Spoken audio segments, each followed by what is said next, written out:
A graça e a paz do nosso Senhor e Salvador Jesus Cristo continue abundante na vida de todos os queridos e amados irmãos e irmãs.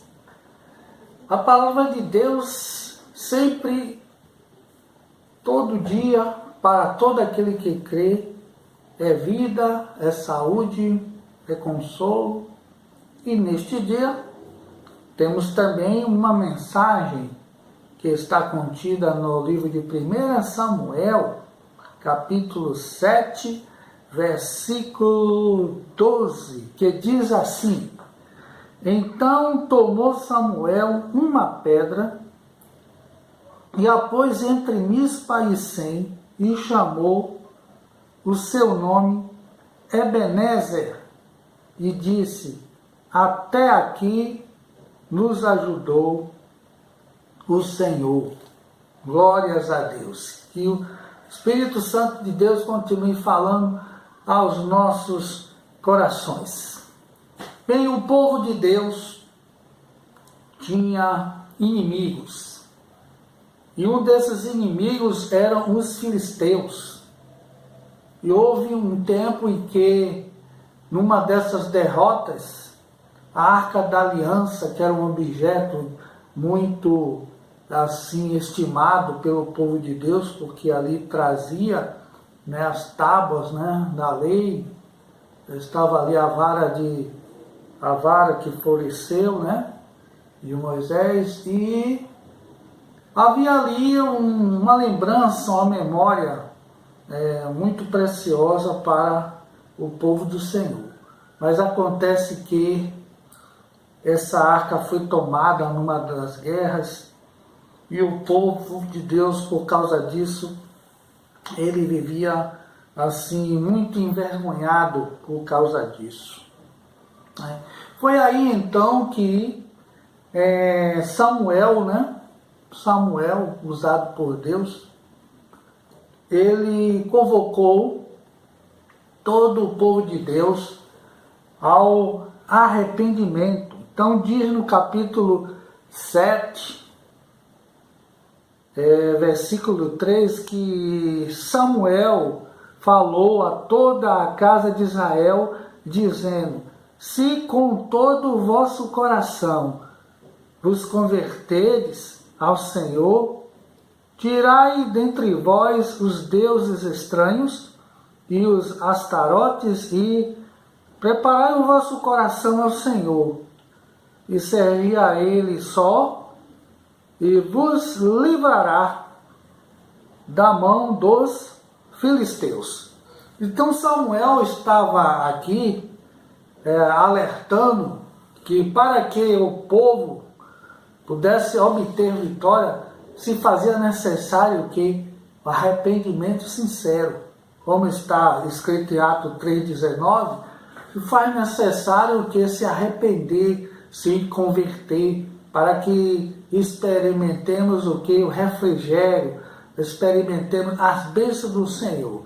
Então, uma coisa é indispensável na vida daquele que é chamado de cristão, para ele obter vitória na vida, ter sucesso, vida abençoada, vida com Deus, ele contemplar a glória de Deus na sua vida, é preciso arrependimento, conversão verdadeira. Tanto isto se mostra necessário que não basta apenas estar inserido socialmente numa igreja ou até mesmo ter um ativismo religioso. O Senhor falou para um de seus discípulos, chamado Pedro: quando você se converter, Pedro, anima os irmãos.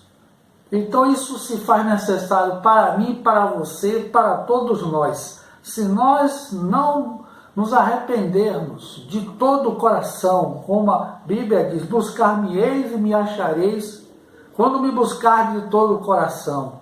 E quando isso acontece, quando a gente se arrepende dos nossos pecados, a gente se volta para Deus, aí então nós temos a chance de experimentar o refrigério que o Senhor tem para conceder, né? Um consolo de Deus em meio às aflições, tribulações, momentos difíceis nesta vida. Então, prosseguindo no versículo 4 do capítulo 7 de 1 Samuel, está dito desta maneira: então os filhos de Israel tiraram dentre si aos Balaís e aos Astarotes e serviram só ao Senhor. Então eles, advertidos por Samuel, eles então seguiram o conselho de Samuel e eles abandonaram toda a idolatria. Como diz a palavra de Deus, em 1 Coríntios 10, 14. Fugir da idolatria, porque os idólatras não herdarão o reino de Deus.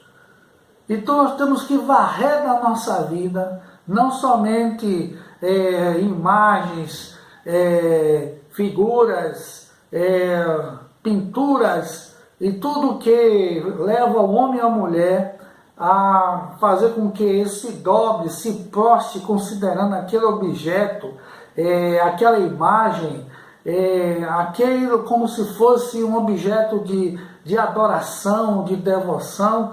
Não, o Senhor diz: olhe, varra isso da sua vida, não aceite. A idolatria não é somente um ídolo de imagem, uma figura, mas também pode ser tudo aquilo que a gente coloca no lugar de Deus. O Senhor, Ele diz na sua palavra que se nós até mesmo amarmos nosso mãe ou pai, filho ou filha, mais do que a Ele, está escrito em Mateus 10, 37, 38, se nós agirmos dessa maneira, quer dizer, colocando até mesmo, né, a figura do pai, da mãe, do filho, da filha, não, a Bíblia não está dizendo para a gente desamar, odiar.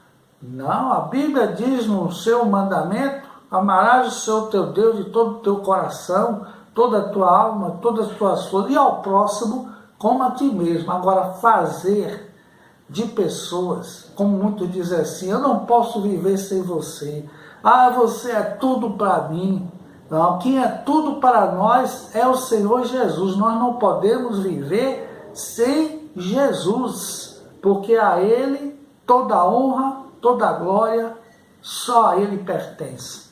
Então a situação é muito perigosa, porque existem até aqueles que se dizem cristãos, que se seu gato morrer, ou a sua cadela, cachorrinho, papagaio morrer, deixa de ser cristão, vai embora do convívio da igreja, tudo aquilo que apresentava a ser de adorar a Deus, de servir ao Senhor, tudo esquecido, porque na verdade a pessoa estava adorando até mesmo animal, adorando um carro.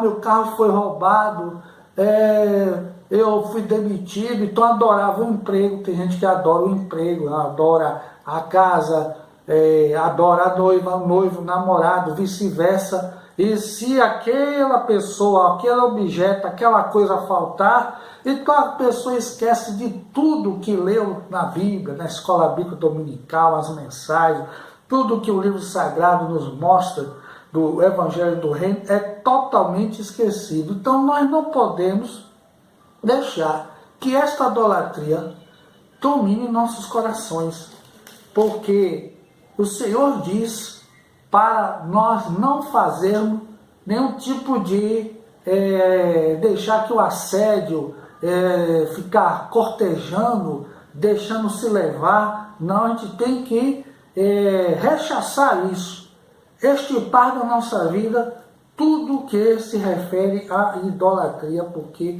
somente ao nosso Deus devemos adorar. Muito bem, seguindo nós vemos aqui no versículo 5 e 6 do capítulo 7 de 1 Samuel, dizendo assim: E disse Samuel: Congregai a todo Israel em Mispa, e orarei por vós ao Senhor.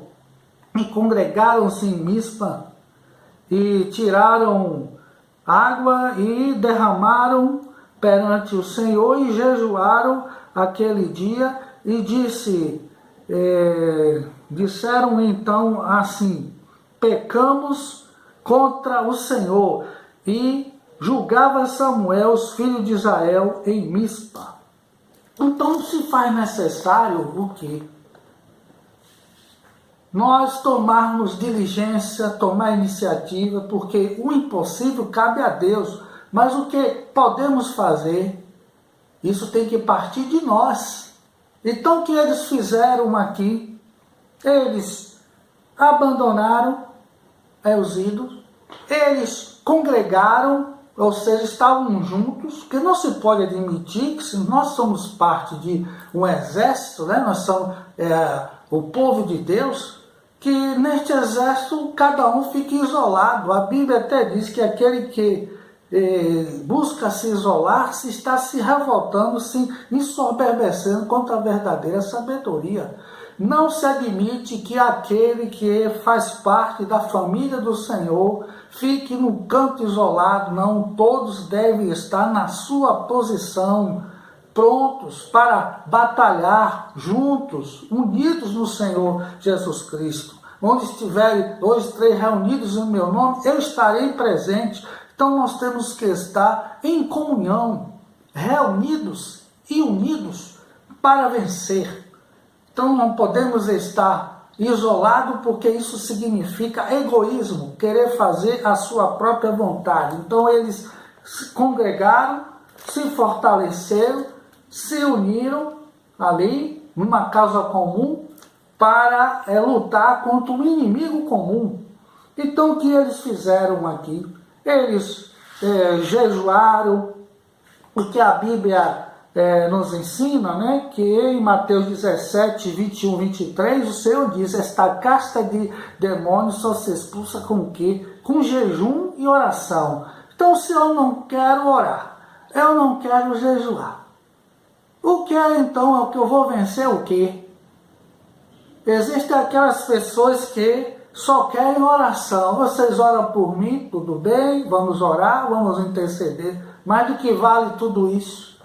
De que vale o São com óleo derramar bacia de óleo, litro de óleo em cima da cabeça da pessoa, que vai adiantar longas orações, longos jejuns, se a pessoa de si mesma, ela não quer mudar, não quer obedecer? Pode-se reunir todas as pessoas do mundo inteiro que creem em Deus e ora por esta pessoa, mas ela de si mesma, ela não quer se voltar para Deus, só está apenas querendo que Deus resolva o seu problema, mas não está interessado em verdadeiramente abrir o coração e deixar o Espírito de Deus fazer morada. Por isso que o Senhor falou a muitos que o procuravam, depois da multiplicação dos pães e dos peixes, e o Senhor falou abertamente para eles: vocês vieram atrás de mim por causa do pão, mas não porque verdadeiramente queria servir ao Senhor.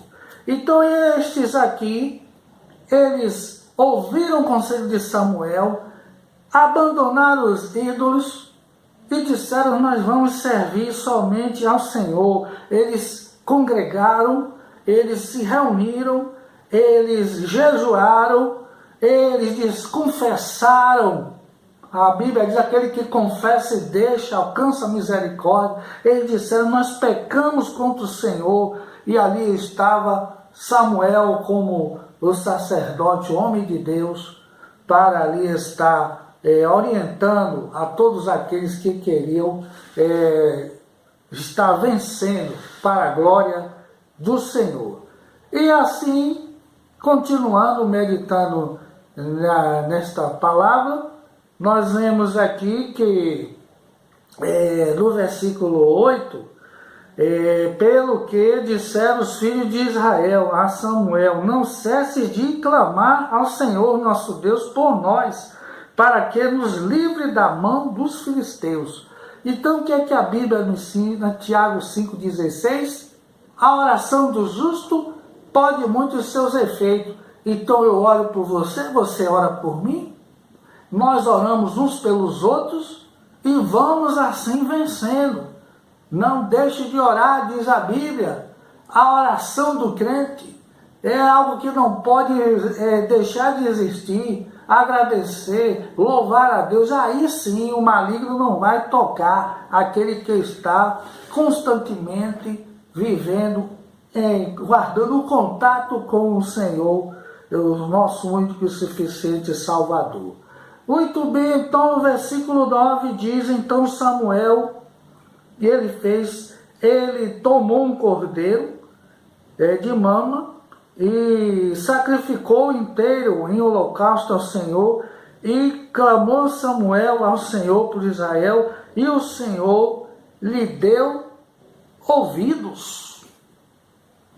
Aqui então Samuel apresenta um sacrifício. O que é que a Bíblia nos ensina em Hebreus 13:15? Que nós devemos apresentar a Deus sacrifício de louvor, o fruto dos lábios que confessam o seu nome, porque o sacrifício único, bastante, cabal, insubstituível, somente ele foi o suficiente para fazer com que nós hoje fôssemos justificados. Então não precisa mais estar apresentando outro sacrifício além do Senhor. Agora, o sacrifício que nós devemos apresentar é como está dito: sacrifício de louvor, fruto dos lábios que confessam o seu nome.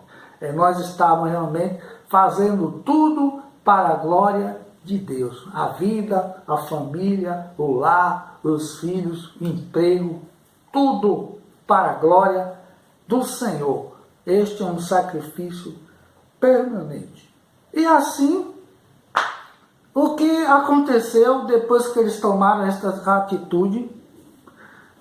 Diz então que, no versículo 10 do capítulo 7 de 1 Samuel, sucedeu que, estando Samuel sacrificando o holocausto, os filisteus, os inimigos de Deus, chegaram à peleja contra Israel, e trovejou o Senhor aquele dia com grande trovoada sobre os filisteus, e os aterrou de tal modo que foram derrotados diante dos filhos de Israel. E os homens de Israel saíram de Mispa e perseguiram os filisteus e os feriram até abaixo de Betcar. Então tomou Samuel uma pedra e a pôs entre Mispa e Sem, e chamou o seu nome Ebenezer, e disse: até aqui nos ajudou o Senhor. Ebenezer significa pedra de ajuda. Assim os filisteus foram abatidos